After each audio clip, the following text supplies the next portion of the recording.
Hello, hello, hello. How are you guys doing today? What is today? It is Tuesday at 3:15 p.m. I just went and got my Starbucks. I got my special that Ben makes for me. It's the brown sugar shaken oat milk espresso. But instead of brown sugar, he just explained this to me so I know how to order it. You get instead of the brown sugar syrup, you get 2 shots of chai and 2 shots of the honey blend. And it's so good, and it's a little spicier. And I really, really like it. So that's what I have been drinking recently. How are you guys doing today? I went to bed early last night. I was actually gonna get up and vlog after like an hour, but it was so cold last night that I took the dogs outside. I woke up, took the dogs outside, and then I was like, I'm going back to bed. It is a night to be cozy in bed. Alex and I watched the RuPaul's Drag Race Reunited last night. It was like 2 hours. I felt like it was the longest 2 hours of my life, you guys. It was not that good. I even said to him at one point, I said, I don't really understand what is going on here. It was like they had all of the queens from this season, I think it's season 13, and then they kind of like talked to them a little bit, and then they each did like this music video, and all of the music videos were rather like amateurish. And I think they were just like done just for the show. And then they asked like fan questions. It just was, okay, first of all, it felt very, very like contrived, and it just didn't seem like natural. And it wasn't funny. It was kind of even like awkward and cringy to watch a little bit. I don't know why, I just did not love it. And then they had the 4 final queens on there, like showing up to the theater and like getting ready for the finale next week. And they did like, you know how they do the Vogue, I think it's like 67 questions or whatever. They kind of like took that concept and did it, but they called it 69 questions. It just was cheesy. It was the whole thing was cheesy. So we watched that, and then we went to bed. And I was in bed, you guys, by like 10:30 last night. So I got a great night's sleep. Oh, what did we do yesterday? Okay, so I was like, what did we do yesterday? I was kind of tired. My husband was so fantastic. He came home yesterday from work, and it was nice yesterday, like early evening. It was like upper 50s or low 60s. And so he helped me put the chairs together. And by help me put the chairs together, I mean he did the majority of it, and I just kind of held the pieces together. And so I have my 2 patio chairs out on the patio now. And then I took all the cardboard and folded it all together and broke it down. And then I took it over to the recycling bin. You guys are actually going to go on 2 errands with me. I'm running to the post office, and then I haven't been to the post office all last week. And then, or did I can't remember. And then I'm gonna go to Home Depot to return these. I'm gonna see if they'll let me return this one. These stove things, stove elements, they're called, because they had 2 different brands. Well, so anyway, I took it to the recycling bin, and then I came back, and then I got us Taco Bell, which was so delicious. And it really was delicious. And we watched RuPaul's Drag Race while we ate Taco Bell. So anyway, got the patio furniture up. It looks beautiful. I'm so excited about my little reading nook area that I'm going to have on the front porch there. I bought these. Oh shoot, it's falling out of the bag now. Well, here's the smaller one that's still in the container, because the bigger one was the one I took. I bought these things for the stove, but I don't know if you can see, this is for GE appliances. It says, fits most GE and Hot Point electric ranges, and so I thought that it would fit with ours. I don't know why, because I'm an idiot, right? I didn't even think about it, but it has this little thing right here on this end where it like goes under. But ours doesn't have that because we have a Gen Air range. And so if they don't have Gen Air ranges at Home Depot, I think they'll let me return this one. They were each like 26 bucks. They were expensive. I mean, not as expensive as I thought they would be. But this one's completely intact. The other one's out of the container. So if they don't let me, all I did was try to slip it in there and then it wouldn't work. So if they don't let me take it back, that's whatever. But if they don't have them here, I'm gonna have to order them from like Gen Air or something to put on there, which is fine. They were the same price online as they were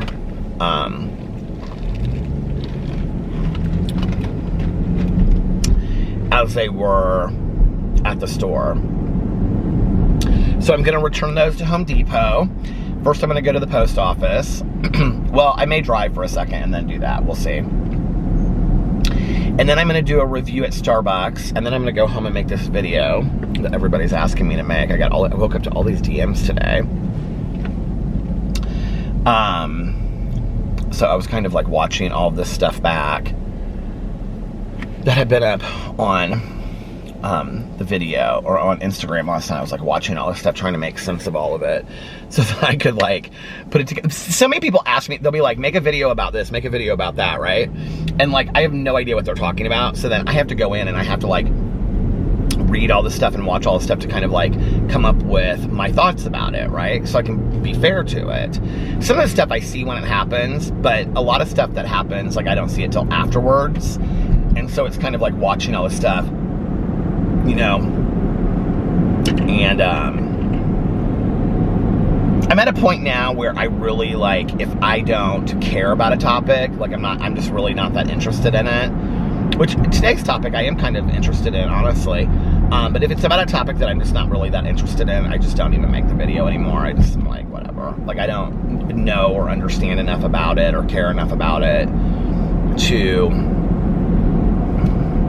what's the saying about, what do you call it? Indifference. I mean, when you're kind of indifferent to a situation, it's kind of hard to have like an opinion about it because sometimes you just don't even care enough to like even have, you know, an opinion about what's going on. So, or if it's about somebody that I don't really know much about.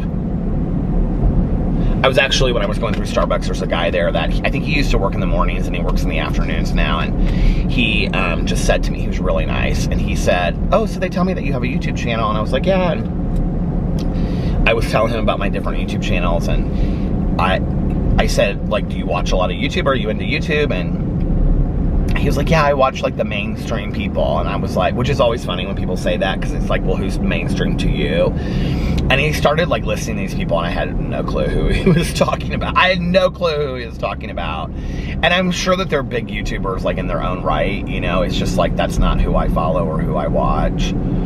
It's always so funny because there's so many YouTubers out there that when I ask somebody like, oh, do you watch so-and-so or do you watch so-and-so? It's like so funny how many people like, you know, will list names of people that I've never even heard of before. But I think that's part of the thing that's really cool about YouTube as well, is that, you know, you can start a channel, and if you're doing it for the passion and the fun of it, like I feel really involved like in the whole like booktube community and stuff like that. Like I have people I talk to, I have people that I regularly watch and get recommendations from and all that kind of stuff. But like on a booktube video, on an average booktube video, I probably get 400 or 500 views on it, right? And but I love that whole community so much. So it's like you can start a channel doing anything that you love and being part of a community that just because you're not at the top of it doesn't make you any less or any less, you know, it doesn't mean that you don't have a voice, right? Or that you can't be part of that or have your own smaller community within that community. And I think that's the really cool thing about YouTube is that anybody that wants to start a channel can start a channel, you know? I think that what happened years ago with like, when you started seeing these younger YouTubers make like mass amounts of money off of YouTube, that the whole thing kind of changed a little bit, and it took on this seriousness that I think it didn't have before. And, you know, then you started hearing people talk about branding and their brand, you know, and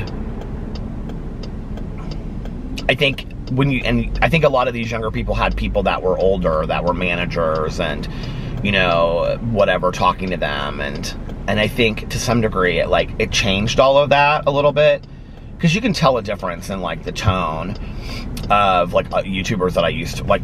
I can tell a difference in a tone from the YouTubers that I used to watch to today, and how they talk about their own channels, and you know, people that I've watched consistently through the years, that they take themselves on a very serious level today. Like, you know, that, and I guess maybe they are a brand. I don't know. I just, you know, I think I've always thought it's interesting when people refer to themselves as a brand. I don't know. Like, I think that's kind of a little arrogant, but it's kind of funny to me, you know?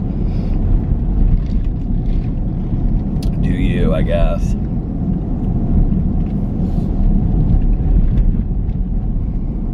But that's one of the things that I love, especially when you find like a YouTuber that has like, let's say, around 1,000 subscribers, and they're pumping out like 5 videos a week. Like, there's some candle review people that do this kind of stuff that I love, where they're pumping out like 5 videos a week, right? And then they're live streaming like once or twice, and they have like names for the people that watch their videos, and they like have a really dedicated following. Even though their dedicated following might be 500 of those 1,000 people, they're like 500 people that always show up to their live streams, that always watch their videos. And I just think it's really cool, you know, that like in this world where, I don't know, I just think it's really cool that you get to get on a video and talk about whatever makes you excited or happy, you know, and cooking channels and all kinds of stuff, you know, whatever excites you. Or, oh, I want to go to the post office. It's so busy today. It's always why I go like at night, because it's not as, I mean, there's really nobody there at night.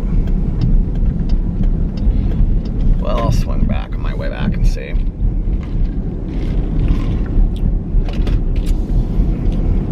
One, 2, 3, 4, 5, 6, 7, 8, 9, 10, 11, 12, 13, 14, 15, 16, 17 people at the post. 18, 19, 20 people at the post office right now.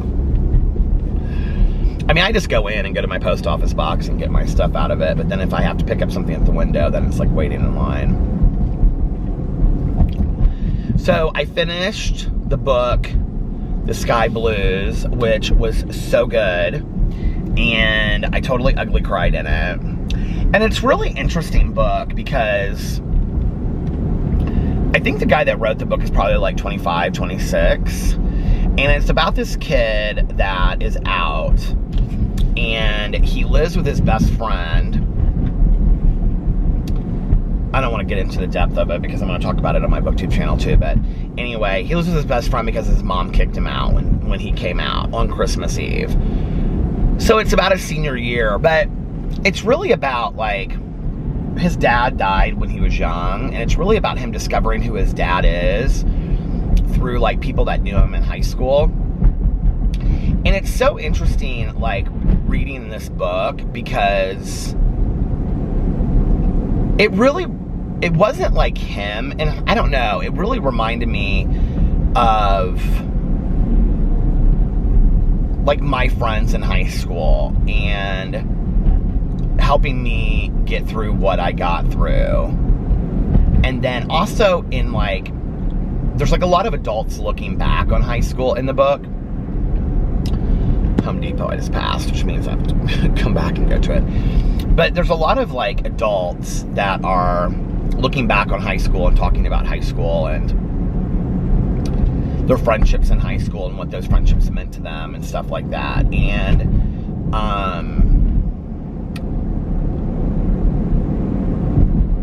yeah, it just really, it reminded me a lot of my friendships that I had in high school. And it made me think about them in a way that I hadn't thought about them in a while, you know? I mean, I'm so thankful to the 5 or 6 girls that I had as like really, really close girlfriends in high school. I mean, I wouldn't be here today, honestly, if it wasn't for them. And they just really, every day helped me make me feel good enough about myself that I felt like people cared if I showed up or I was there, you know, and that I had fun. I think like it wasn't just about surviving high school, it was about having fun as well, and having people that I looked forward to seeing, and you know, because I think if it was just getting through and surviving high school, that would have been one thing, but I think to actually have fun as well and look forward to the weekends with my friends, you know, like my sophomore, junior, and senior year. I mean, like that really made all the difference for me. Just after school in the evenings too. Like, not so much my sophomore year, because I didn't really become super good friends with them until like, I would say like halfway through my sophomore year. I remember, like, it's funny the things that you forget, you know, like sometimes I forget like why I didn't start hanging out with them till halfway through my sophomore year. You know, I was a year behind everybody. So as far as like age, like I graduated and then turned 18 after I graduated. So I was like always the youngest one of the youngest, like 2 or 3 in my class. But most of my friends, like my friend that I went to, you know, elementary, junior high, well, kindergarten, elementary, junior high, high school, college, graduate school with, her birthday was in August. Well, her birthday is in August. So she turned 18 before we had even become seniors. So she turned 16 before we were even as sophomores in high school. So when I can remember, and my parents were very liberal about me going to do stuff, but I do remember one thing. Like, it was always interesting to me the things that my parents were like hardcore about. Like, my parents were not into censorship of stuff unless it was like when I was younger as a kid. They didn't like me playing with like toy guns, and they didn't like me seeing a lot of violence in movies or playing violent video games. Those were like 2 things that they were kind of like, they didn't censor it, but if I was going to watch like a violent movie, they wanted to be able to sit there with me and then like talk to me about it. And then the other thing I remember, like, okay, so my dad, having seen so many accidents with lawnmowers, like I was never allowed to mow the lawn when I was growing up. And like I also was not allowed to be on mopeds or 4-wheelers, because my dad had seen a lot of accidents in the emergency room from that. So like to this day, I know this is going to sound weird to people, I feel like I've been on a motorcycle one time, but to this day, I've never been on a motorcycle. Isn't that crazy? And I have no desire to either. Like, my dad has told me, like, and it's not really fear as it is, I don't care enough about being on a motorcycle to chance, you know, or to risk it. My dad told me some horrific stories of like accidents. I mean, my dad's been on a motorcycle though, like, you know, and thought it was cool and whatever. I don't know. But one of the things that my parents were really hardcore about was when I was in high school, they didn't really want me in cars with other, like, the friends driving until they were, like, old enough that they had driven for a while and they knew what they were doing. They just didn't, like, it wasn't that they didn't trust my friends. It was that they didn't trust that they weren't an experienced driver. And so I think, you know, they were like scared about me being in that car and all of that, kind of being in a car with them and stuff. And because I can remember asking a couple times at first, and they were not like super okay with it. And then I remember the first night that I actually went out with my friends. And I don't know why that night my mom let me. I really don't. But I remember we like went downtown and walked all around and stuff. And then I remember on the way home, I was like in the back of, it was like one of the greatest nights of my life. Just so funny. I look at, you know, in retrospect. But I remember it was like my friends, it was a different, well, this was actually the girl that was driving that night, I think, was like the older brother or older sister of, so I had some friends of mine that were like, when I was a sophomore, they were seniors. And then I had friends that when I was like a junior, they were seniors and stuff like, you know, you have friends in different age groups. But anyway, she was a senior when I was a sophomore, and her brother was in my class. I can remember her name too. I feel like somebody told me not too long ago that she passed away. Anyway, she was also, it was interesting, she ended up being in my graduate school. I did this practicum, and she ended up being like in my unit that we all worked together underneath this like professor, this mentor, and she was like an adjunct professor, and she was part of my unit. And I remember like she had some serious medical issues. But anyway, and I also remember she was like very serious, like when I would bring up like us in high school, like going out, and she didn't like that I brought up that stuff.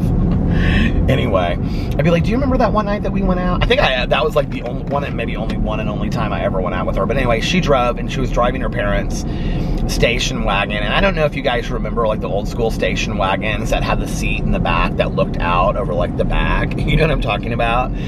So it was like 4 of us packed into the back seat. And I remember they were playing music, and American Pie came on, and she was like blasting American Pie, and we were all singing American Pie. And I just remember that being like one of the last, like as she was like dropping people off, like that was one of the last memories, was like of that night. I remember that was like, I felt part of, you know, for the first time in a long time, I felt like I was part of something, and it was awesome. And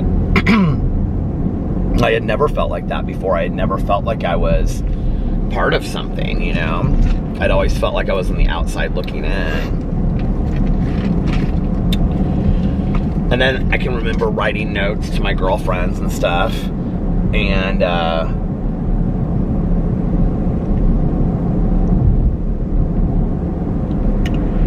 having like inside personal jokes, and that kind of stuff started. And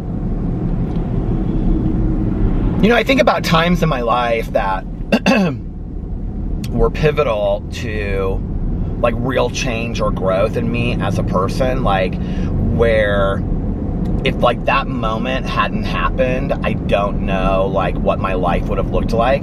Like I really don't know, like going out with them that night, had I not gone out with them, the house over there was so pretty and it had an in-ground pool and everything. I don't know that like had I not gone out with them that night, I don't know what my life would have looked like. I don't know that.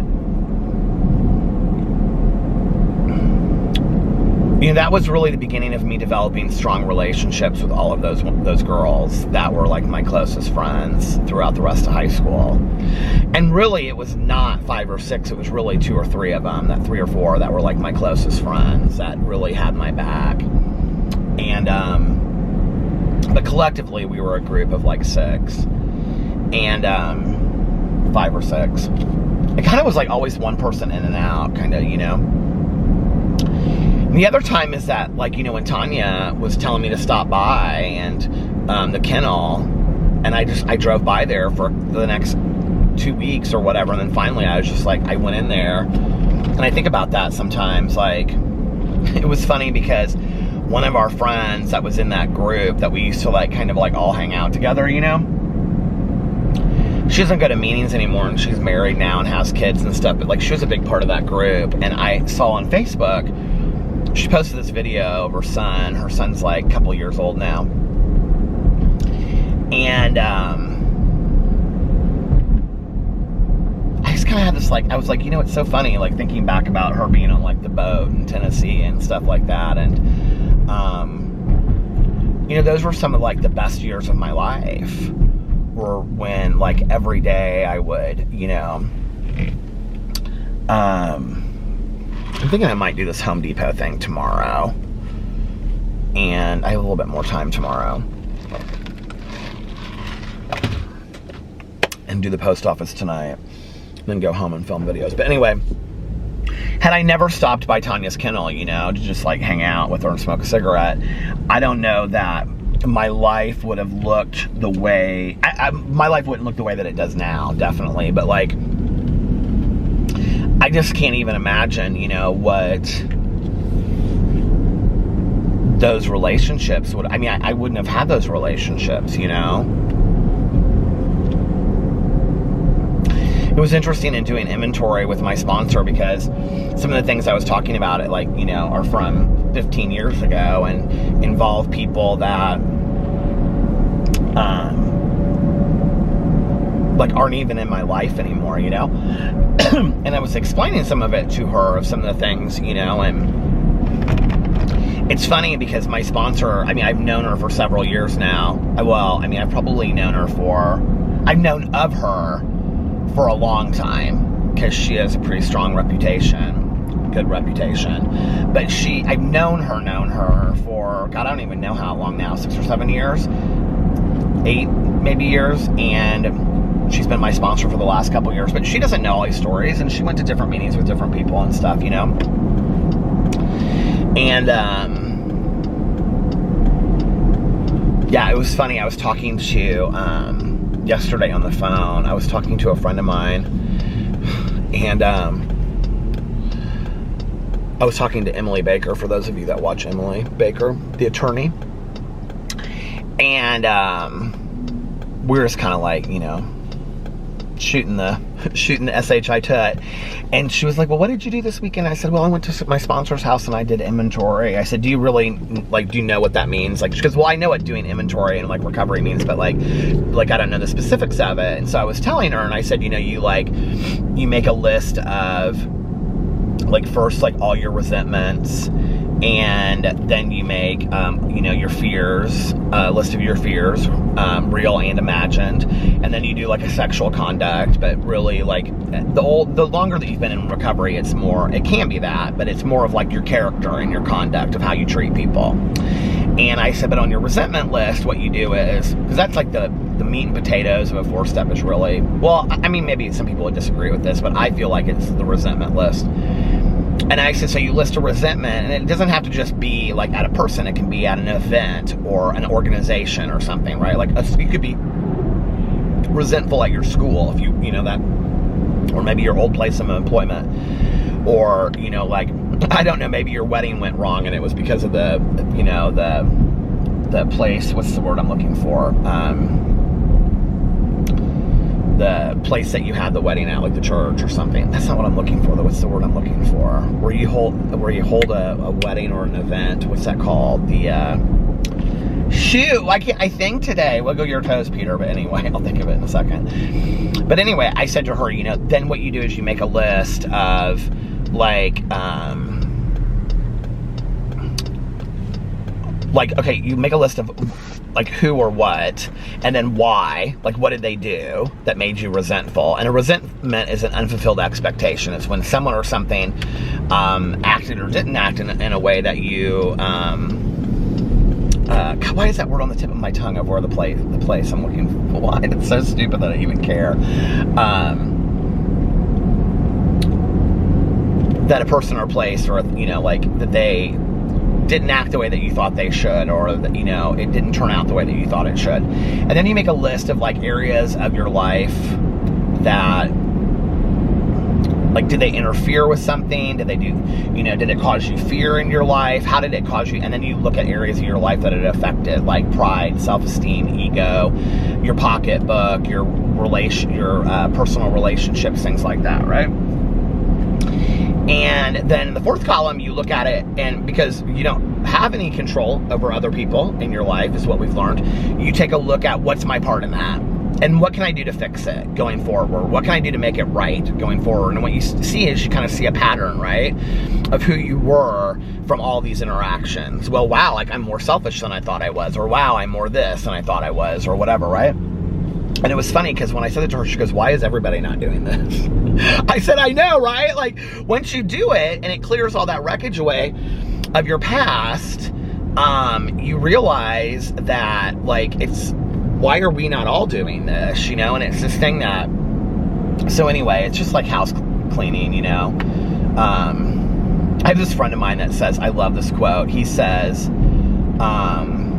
it's a joke. It's a joke about, like, oh shoot, how does the joke go? How does he tell the joke?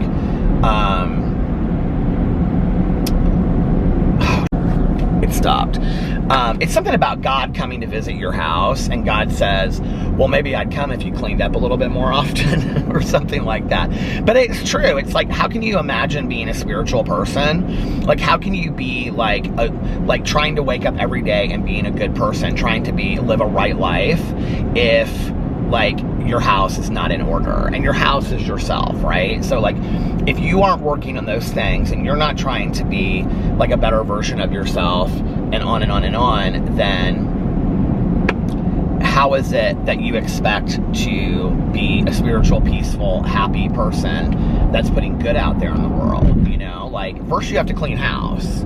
First you have to take a look at, well, what's my part in all of these things, you know? And then once we do that, then we can start working on the spiritual, you know, the spiritual pieces to that, and being a more spiritual person, or being a more giving person, or, you know, it's like, there's another saying in recovery, it's like, I mean, you don't have anything to give until you have something of yourself first. You know, it's why we make recommendations, or we make suggestions in early sobriety that you don't get in a relationship for your first year of recovery, because you really have nothing to give. I mean, if you really think about it, venue is what I was looking for, the word. Were you shouting it? Whoever was shouting it the loudest, I heard you. But it's like, wedding venue. But we really don't have anything to give in our first year of sobriety, you know? And it's true, we don't. Like, we may think we do. We may think that we have all of this to give, you know, but we really don't. And, so yeah, you know, it's about working on ourselves to be the best versions of ourselves that we can be. How did I even get talking about all of this? I was talking about my friend that I saw on Facebook.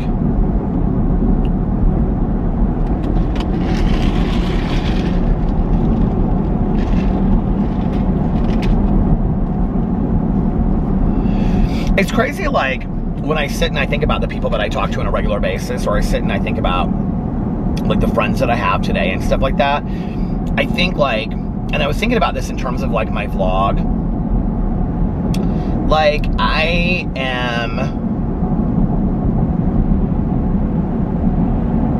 don't talk about my recovery friends on here. I don't say their names, right?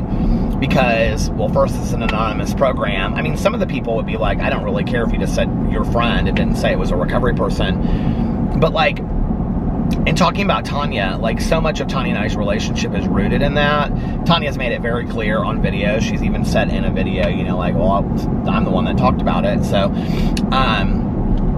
and I honestly, I don't have a lot of friends that would say, like, I wouldn't want my sobriety talked about, you know, or whatever. But, like, I just, you know, out of respect, I don't. But it's funny how many of my friends are sober people, you know, like, it's probably 80% of my friends. And, my support group, if you want to call it that, so the 80% of the people in my life are people that are sober people, you know? And it's so funny because I was thinking about this the other day. Like, if I could show you a real day in my life, like, not that it's not, but, like, if I could show you, like, a real day in my life, like, if I could go around and show you, like, I think it would be so eye-opening to so many people out there that are interested in recovery to really see how much of it is really my life. Like, I try to do the best job I can do with showing glimpses of it, like, in my channels and things like that. But, like, the reality is, like, you don't see the phone calls that take an hour, you know, because somebody is having a really difficult day. Or me, when I'm having a really difficult day and I call my sponsor, and, you know, the things that she'll say to me. And some things she'll say to me and I'll say, yeah, you're right. And other things I'll say and I'm just like, no, I just don't see it that way. Like, you've got to explain it to me I just don't see it this way, you know? And she'll say, well, this is an opportunity for change. I mean, you know, like, or you know, when we have a friend that's struggling, going over and hanging out with them for a little while, or, you know, if I just randomly go to a meeting in the middle of the day, or if I have a recovery commitment or a service position commitment or something like that. Like, you don't see all of that in the videos because I don't show any of that, right? And that's such a huge part of my life that it's kind of weird to me sometimes that it's kind of like that's so removed. I don't know how to explain. It's like you only see like the results of that. You don't see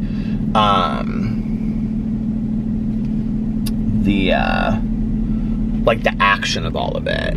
Like people that are sober and in recovery, like in 12-step programs, that's all I can speak of because that's my, you know, what I do, are like very active in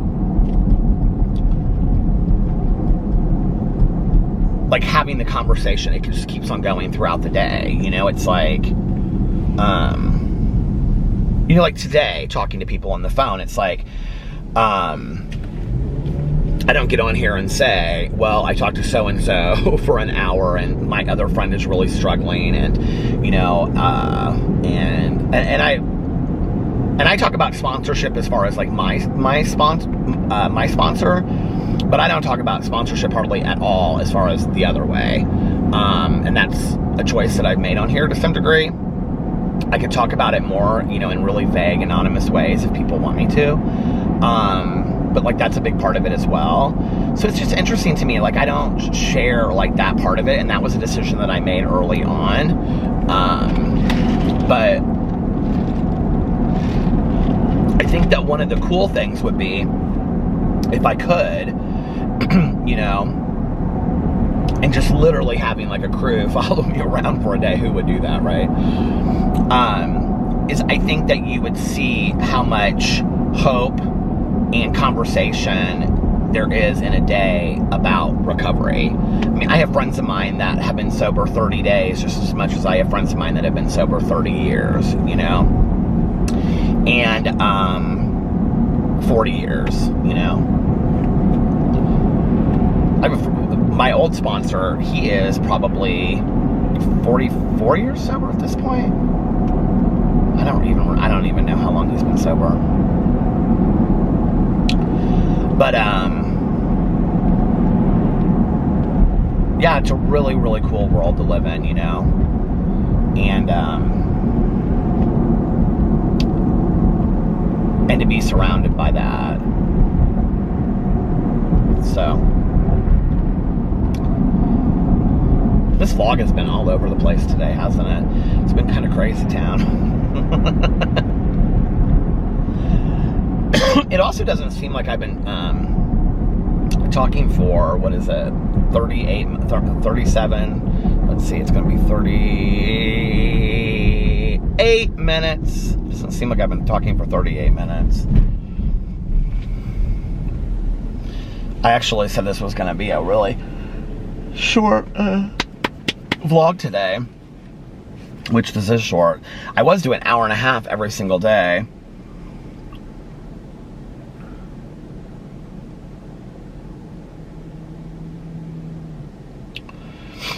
It is so, like, it's 39 degrees outside. It is cloudy.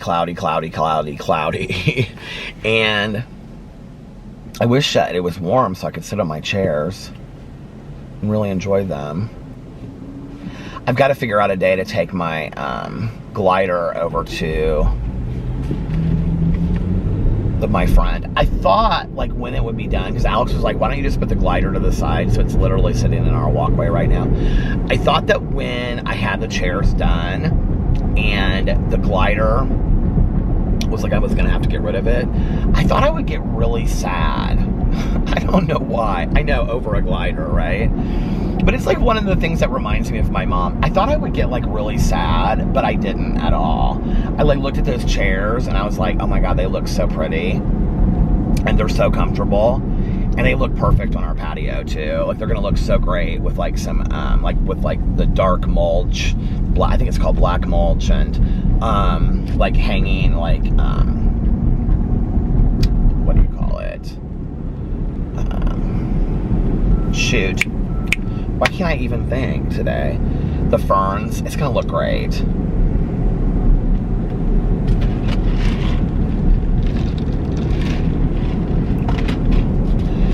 having such a hard time finding a landscaping person in Indianapolis. I do not know what the problem is. Every person I ask for like a recommendation, they either give me like a big company or a small company. Or like, just like, oh, my husband likes to do landscaping. I'm like, that's not what I'm talking about. Like, I want a company to come out and do this, Like, I want somebody that knows about like shrubbery and bushes and trees, you know what I mean? Like, I don't want just somebody that's like, well, this looks good, I got it at Costco. Not that there's anything wrong with that, but like, if I'm gonna pay somebody to do this, I want it to be somebody that like knows what they're talking about, you know what I mean? Like, these trees or bushes will do really well in Indiana weather or that kind of stuff. And somebody recommended me this one company that's like downtown. Based on their website, I have to just assume that they're very expensive because it just looked like it was like really put together very well. And I was like, yeah, I don't think like this is the one for me. It was talking about like sustainability, all these fantastic things, right? Sustainability and composting and all this kind of stuff. But I thought, no, I just need some bushes. Like, I just need a couple bushes. You know what I mean? Like, it doesn't need to be that deep. So, I don't know. But I thought that was funny. So, I can't believe this. Tony said it's supposed to like freezing rain, possibly.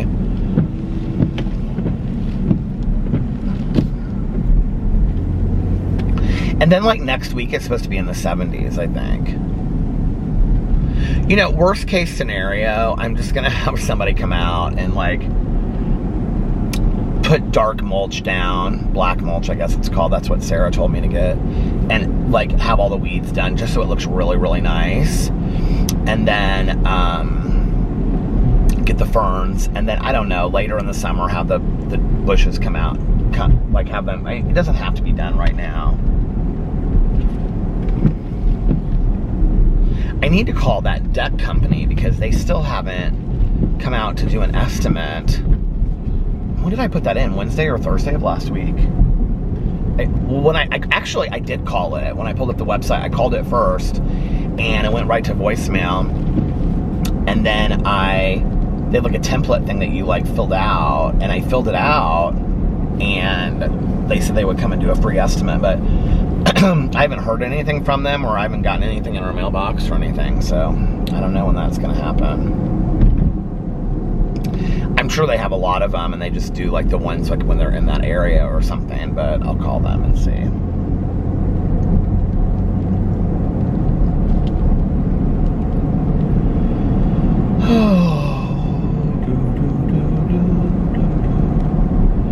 You know what I was just thinking of? We have like a landscaping lady in our neighborhood. Like, she's in charge of all the landscaping in our community.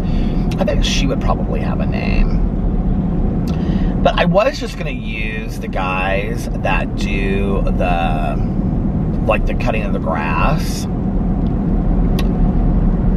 But they came out and did our walkway one year, and I wasn't real impressed with, like, it didn't seem super detailed to me. Like, I want somebody that actually seems like they care about what they're doing a little bit, you know what I mean? You're like, we don't really care, Peter, we're just tired of hearing about these bushes. I know, I'm tired of it too, I just want it done. Last night when those chairs were done, I was like, oh my God. And the first chair took like an hour, and the second chair took like 15 minutes. I couldn't believe it. But I will tell you this is what my husband said, because I could not get the first chair, the two pieces together. And so when he came out and did it, he brought the drill out, because my husband knows how to use a drill. I do not know. That stuff scares me. I don't know how to use a drill. So he said to me, he goes, this piece doesn't even go in this piece correctly. Like, it's made wrong. And I go, see, that's why I couldn't get the pieces together. That's why I got so frustrated, and it took me an hour for this one piece. And he was like, yeah, he was like, I don't even know how you got it in here the way that you did. He was like, because basically like you did a better job than I did. And I was like, see, I couldn't have got these pieces together. They wouldn't go together. I couldn't get them. I was so upset. I was so frustrated by it. So anyway, but then he like maneuvered it, and then he used a drill to like make sure that it just like went in really hard, and he got it in there. So It's done. The chairs are done, and they glide, and they swivel, and they lean back, and I love them. And I actually got a pretty good deal on them too. I got them at Home Depot. They're these Hampton Bay wicker, brown wicker, with, you can look them up, blue cushions, Hampton Bay they're called. I think they were like $7.30 for 2 of them. But they're really heavy duty, and they're really, really nice. And we won't be getting front porch furniture for, I mean, maybe never again. Hell, I've had that glider for probably 26 years, probably 22, 3. I bet I've had that glider for 23 years. I bet it was 23 years I've had that glider. 22 or 23 years. It was that first, well, it's the third apartment that I moved into. 1, 2, 3. But it was the first apartment. I had this wraparound porch. It was like this first story apartment. It was really cool. It was after my roommate, she moved like back home with her grandfather, and then my boyfriend and I at the time, he and I got this apartment together. It was in the same apartment complex. I lived in 3 different apartments in that same apartment complex. I really liked that apartment complex. It's actually, I just passed it. It was right up there. Well, I didn't pass it, but I was like right by it. Anyway, it doesn't matter. I'm gonna get off here now. I am now reading Last Call, which is the April book for a true crime book club. It's really good. It starts right out at the beginning, like being pretty scary. So, pretty true crime about a murder that happens. So anyway, I'm gonna get off here and listen to a little bit of that on the way home, and then I'm gonna go home and make some more videos. And yeah, I love you guys. I hope you're happy. I haven't decided if I'm gonna go to my meeting tonight or not. It's rainy and it's cold outside, and but I may. I haven't skipped my home group meeting in a long time. It feels like it's been a long time since I haven't gone. So anyway, I was gonna turn around in Conner Prairie, but too much traffic coming. All right, you guys, listen, I'm gonna get off here now, and I'm gonna go down here and turn around into this beautiful little neighborhood called Stevenson Mill. Stevenson Mill, it's called. Isn't that such a cute little name? Anyway, I love you guys. If nobody else has told you this today, I love you. I hope that you are having an amazing, I hope you're having an amazing Tuesday. And I love you, and I will see you tomorrow. Bye. Love ya!